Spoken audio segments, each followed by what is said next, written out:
It's an honor to be with you today and just a joy to see what God is doing and hear a little bit about what is happening here in Siloam.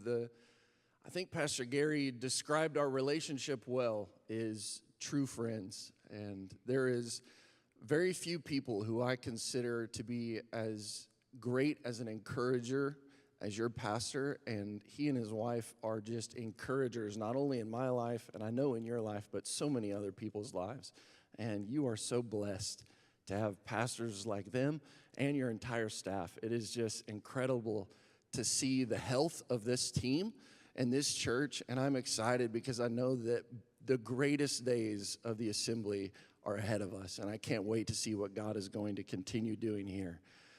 Well, today I want to share a story with you, and my hope is by the end of this story, you're not amazed by me or impressed by what I've been through, but instead that your attention and your focus and the glory is all pointed to the Lord, because that's who deserves all of the honor and the praise for what I'm going to share with you today. On Monday, April 10th, 2023, I said goodbye to my family, and I left for what was supposed to be a very short trip to Africa with a missionary from our church, J.T. Espejo, and our missions pastor, Randy Jumper. We were spending 36 hours in Rwanda and then 48 hours in the nation of Sudan. The goal was to explore partnership with the Rwandan and the Sudanese Assemblies of God.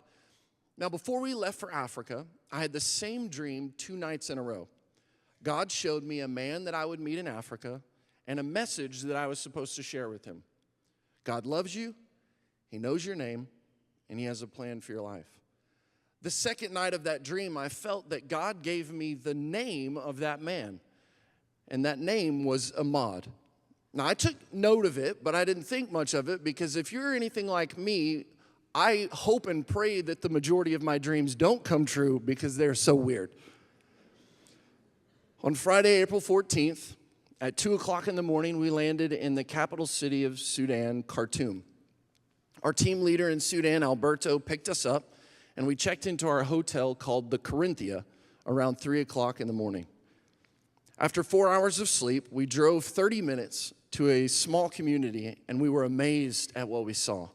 Thousands of mud-built homes filled with second and third generation refugees. They built their homes by hand on government land, knowing that at any moment, if the government wanted to, they could bulldoze the entire community and kick everyone out. We pulled up to a small, open-air, tarp-covered space. It was their church, and service was a beautiful experience.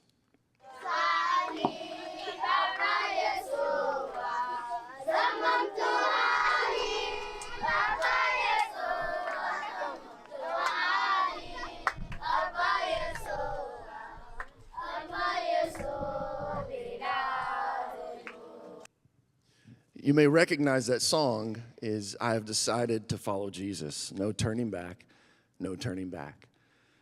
After they sang, I was invited to preach in their church. And it was an incredible honor to speak to them and to share about Jesus' love. And that final calm morning in Sudan, before all hell broke loose, I shared one of my favorite promises found in Scripture, John chapter 16, verse 33. I have told you these things so that in me you may have peace.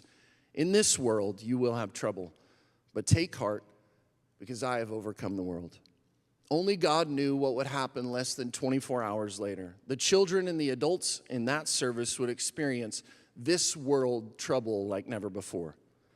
Saturday morning, April 15th, while waiting in our hotel room on the 8th floor of the Corinthia Hotel, we looked out over the Nile River at the city of Khartoum. All of a sudden, we saw movement on the other side of the Nile at the base of the construction site. We quickly grabbed a camera and we took a picture. We still couldn't really tell what was happening. We now know that it was the military preparing for a firefight across the river in our direction. And at 10:05 a.m., we saw and heard the first explosions that began the battle in Khartoum. And we quickly realized that this was much more than just a political demonstration.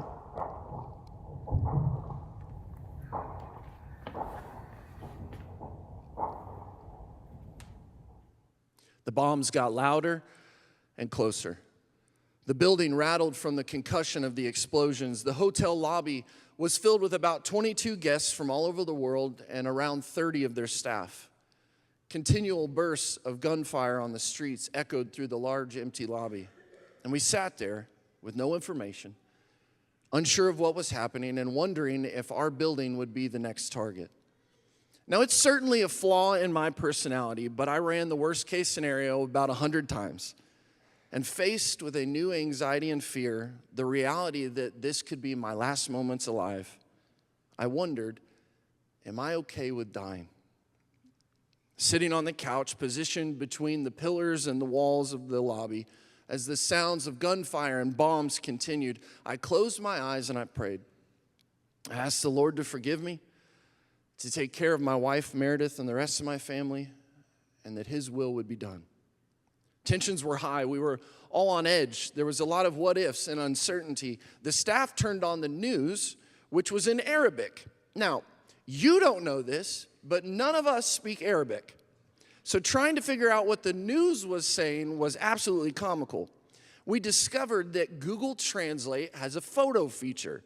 So we took pictures of the headlines under the newscasters, trying to determine what was happening.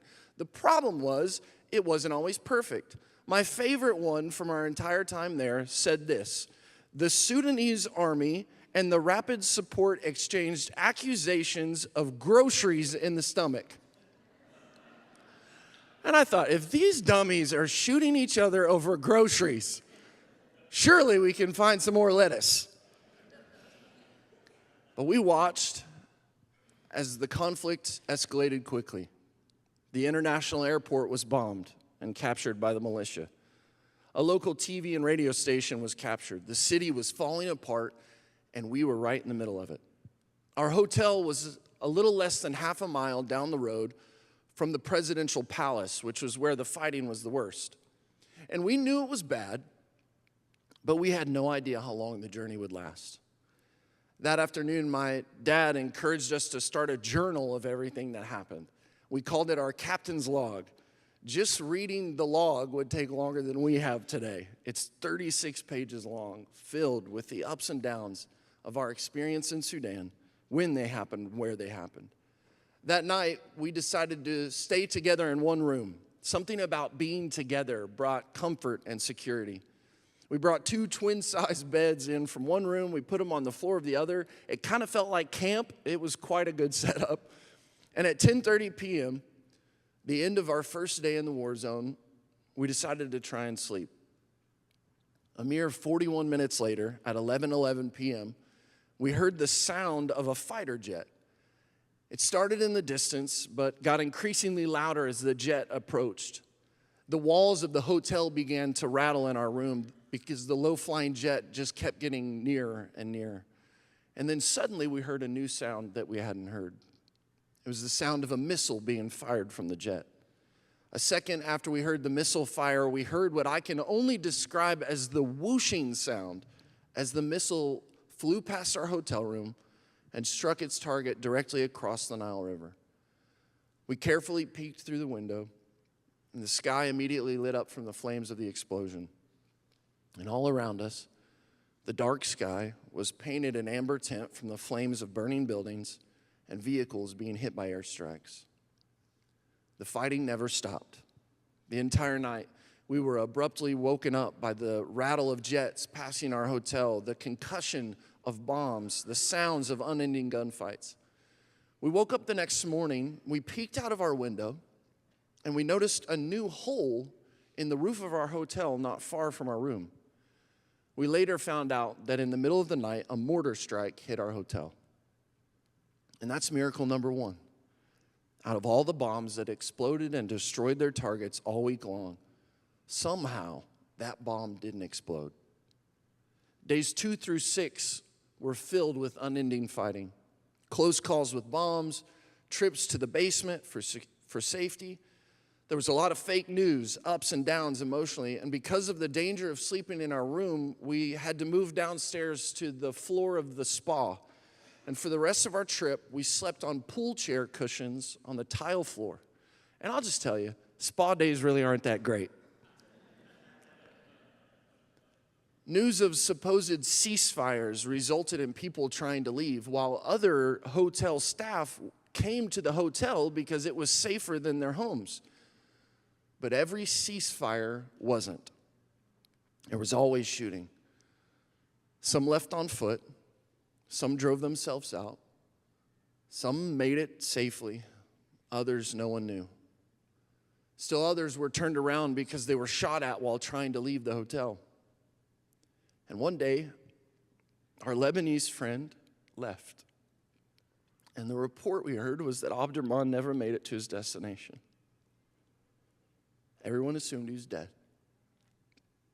Each day, someone, the government, private companies, the United Nations, other NGOs, told us to be ready.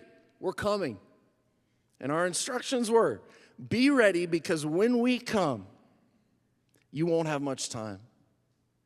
We lived with our backpacks attached, our passports in our pockets, and always on edge. I slept fully dressed with shoes on for 5 days. All day, every day, we waited to be rescued. But no one ever came. The reports were always the same. We tried, but the fighting's too fierce. We just can't get to you. Our mornings were filled with the expectation of being rescued, and our evenings were filled with the reality that nobody was coming. It was difficult. It was discouraging. We held on to hope. Every day we spent time in God's word and worship and prayer, and our daily discouragement was met with a daily renewal from the Lord. He met us at our lowest, and he reminded us that he was there. And we clung to this verse throughout our entire time and all the disappointment and all the discouragement. Psalm 20, verse 7, some trust in chariots, some in horses, but we trust in the name of the Lord our God. On day 7, after another full day of fighting and disappointment, I noticed a new waiter in the hotel. As he was serving us, we laughed with him, we asked him about his family, but I never caught his name. And as we were leaving, I introduced myself and I asked him his name, and he told me that his name was Ahmad. Now, you're maybe a little quicker than I was that night. We left dinner, we went back to our spa, and it hit me. Tears filled my eyes as I realized that I had just met the man in my dreams, the one that God told me I was supposed to share his love with. And at that moment for me, it was like a light bulb came on. Could it be possible that the entire reason for everything we were going through, the reason that we were stuck at the Corinthia, the reason that no one could get to us, was that it would take 6 days for Ahmad to show up to the hotel in the middle of the war, and he was on God's heart? My God concept allows for that, and I knew I had to talk to him. And that's miracle number 2. In the middle of the worst possible situation, God arranged a divine encounter. I went back, I pulled him aside, and I told him I wanted to talk to him. Tears filled my eyes as I told Ahmad the dream that I had weeks before coming to Africa, that God told me I would meet him and that I had a message for him. I began to tell Ahmad that God loved him, that he knew his name, that he had a plan for his life. And tears began to fill his eyes, and a big smile replaced the look of discouragement that was there before. I asked Ahmad if I could pray with him. And together in the middle of a civil war at the bar of the La Grille in the Corinthia hotel basement, we prayed. It's one of the most special moments of my entire life. I prayed that God would bless Ahmad, that he would bless his family, that he would have a divine encounter with Jesus. I lost touch with Ahmad in June of 2023. I don't know if Ahmad is alive. But my prayer is that Ahmad gave his life to Jesus. And though I may not see him here, someday I'll see him there. That moment was encouraging. It was a reminder that we were in the middle of the will of God. In addition, we were encouraged because there was an army of people praying for us and teams working back home to try to get us out. One verse we often repeated was 2 Kings chapter 6, verse 16. Do not be afraid, the prophet answered. Those who are with us are more than those who are with them. We heard from my dad each day with reports of a new person who had joined our team, who was working to get us out, politicians, military members, extraction specialists, more. I will forever be grateful for all the people who tirelessly exhausted their resources to try to get us out. We remained hopeful that someone would come because the United States Embassy employees had a few of their employee staff staying in our hotel. So we knew that at some point the government had to come for them, and that when they did, they wouldn't leave us behind. We had lost all faith and trust in the private companies who said they were coming, but they never came. But we knew that the government was our key to escaping. And one night on the phone, I remember telling my dad, my greatest fear is being left by the United States. They are our only hope. And on day 8, we went to breakfast and we were quickly hit with a hard blow. The manager of the hotel told us that the embassy workers left in the middle of the night. And that was hard to hear. We were right there, but for some reason, they didn't take us.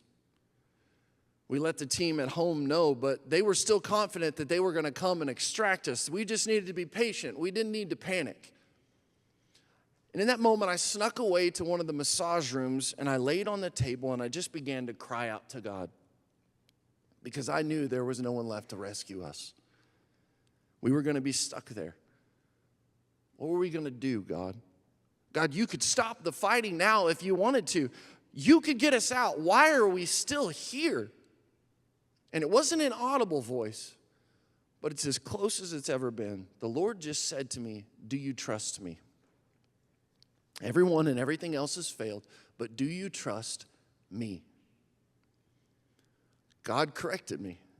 I'd put my trust in everyone and everything else instead of trusting that He was in control. And my fears, anxieties, and my frustration were met with a new sense of peace. God was in control. No matter what, I was going to trust Him. Because some trust in chariots, some trust in horses, but we trust in the name of the Lord our God. Sunday, April 23rd, day 9. I woke up at 2:30 in the morning with a text from my dad about a possible extraction that night. Moments later, we lost all communication, Wi-Fi, data. And his last instructions to me were, if you hear a helicopter, go to the parking lot and start waving your arms. That was going to be a big risk because they were shooting anything that moved. Luckily, we had brought a satellite phone, so we were able to use that to communicate a few brief words through text, but our extraction never happened that night.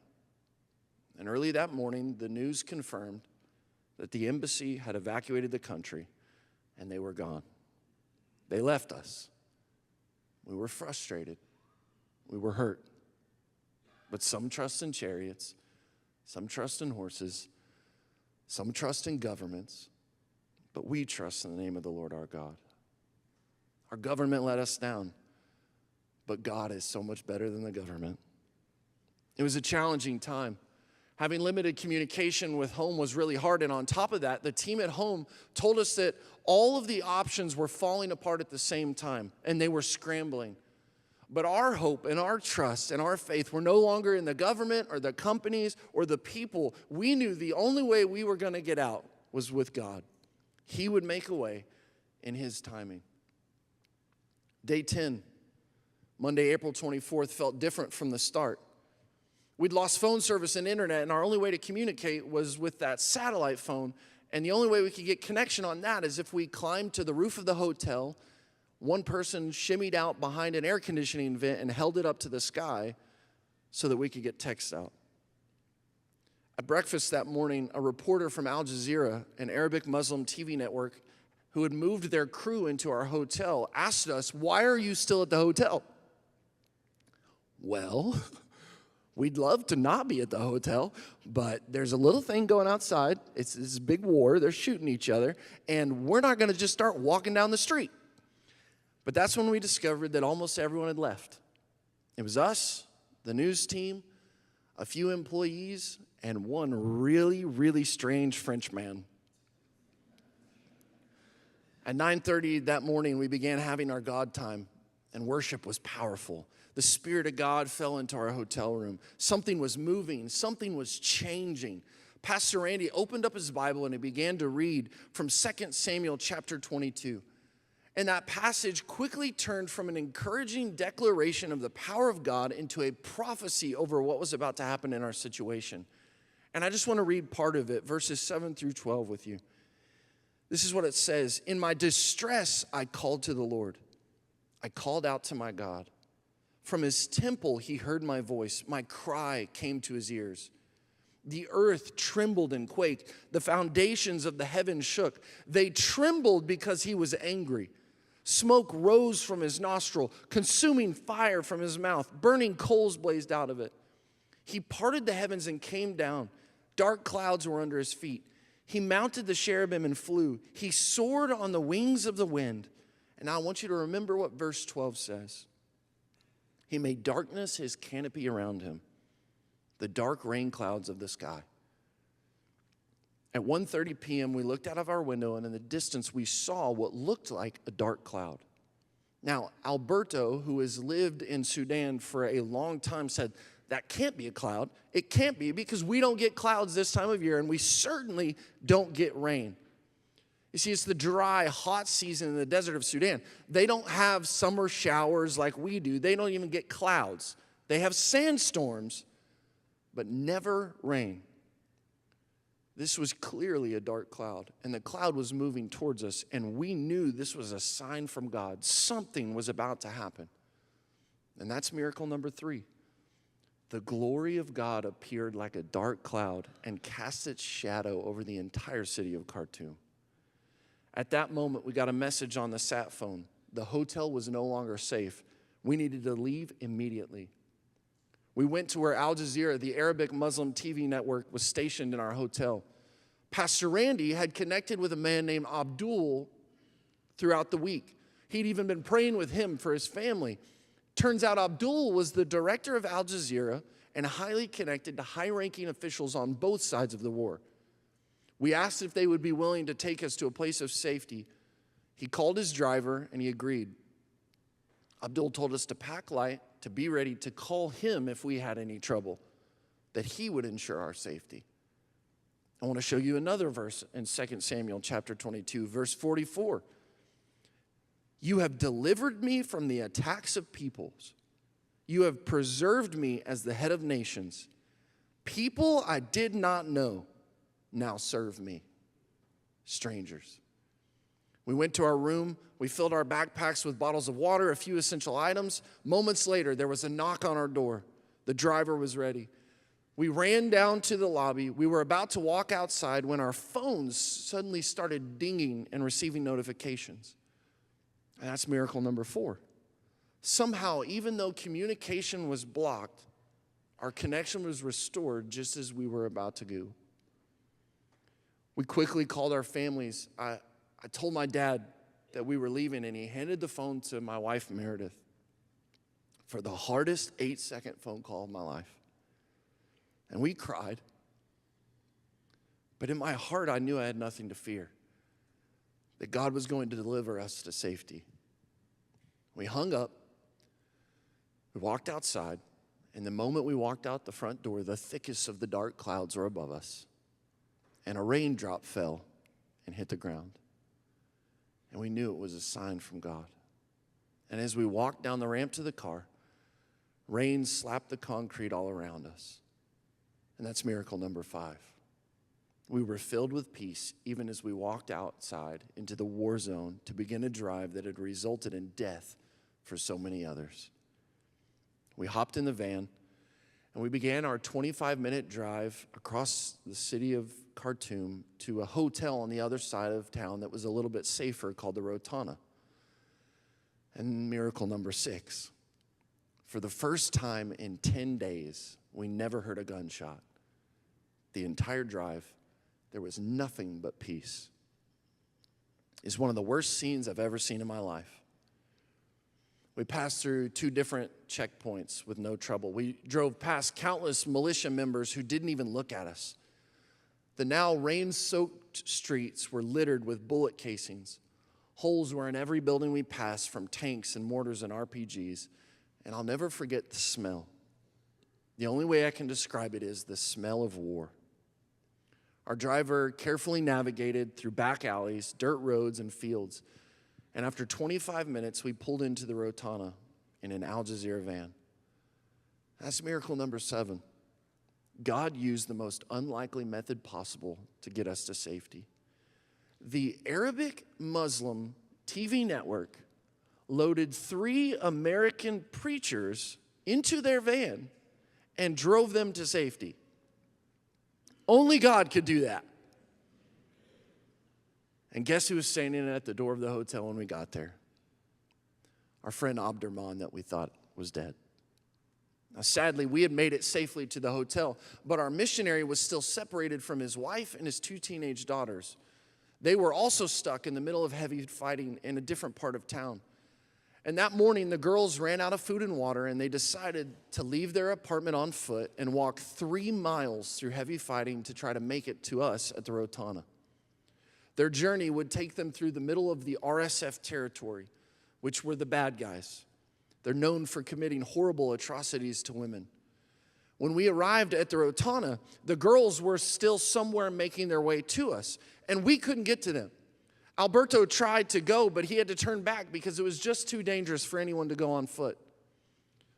3 of us were standing outside of the front of the Rotana when 2 RSF trucks pulled up to the entrance, filled with armed soldiers, with RPGs and 50 caliber machine guns mounted to the back of their trucks.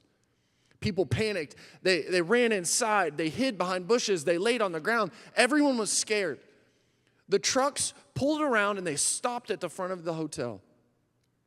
They pointed at Alberto and they motioned for him to come. And suddenly the back door of the truck opened and out crawled his wife and 2 daughters.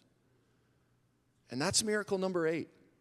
The RSF, the bad guys, the Islamic extremists, delivered the girls to us and to safety.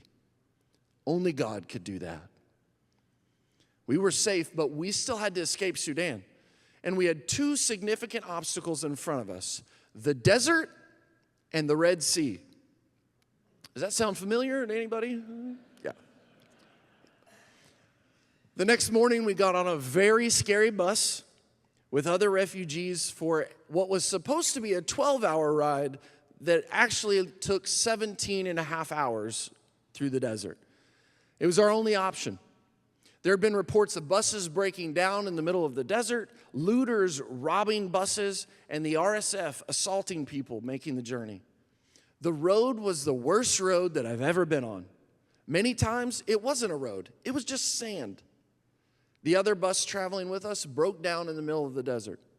We were stopped at 17 checkpoints by either the military or the RSF. It was the longest 17 hours of my life. Miracle number 9. Our bus never broke down. We had no trouble at checkpoints. And after 17 hours, we made it to Port Sudan. When we arrived at Port Sudan, we went to a refugee staging area where there were 700 other people also trying to escape Sudan at the same time. There were reports of people having to wait 2 days to get their passport stamped to be able to board a ship. But within 5 hours of waiting, outside in the middle of the night, we had our passports stamped. And 7 hours later, we boarded a Saudi Arabian Navy warship. And that's miracle number 10. God delivered us from Sudan across the Red Sea by using the Saudi Navy. In case you don't know, Saudi Arabia is the capital of Islam. After 21 hours laying on the top deck of the Saudi warship in the sun, we arrived in Jeddah. And 2 days later, 14 days after the war began, we arrived home and we were reunited with our families. Some trust in chariots, some trust in horses, but we trust in the name of the Lord our God. We serve a God who can do the impossible.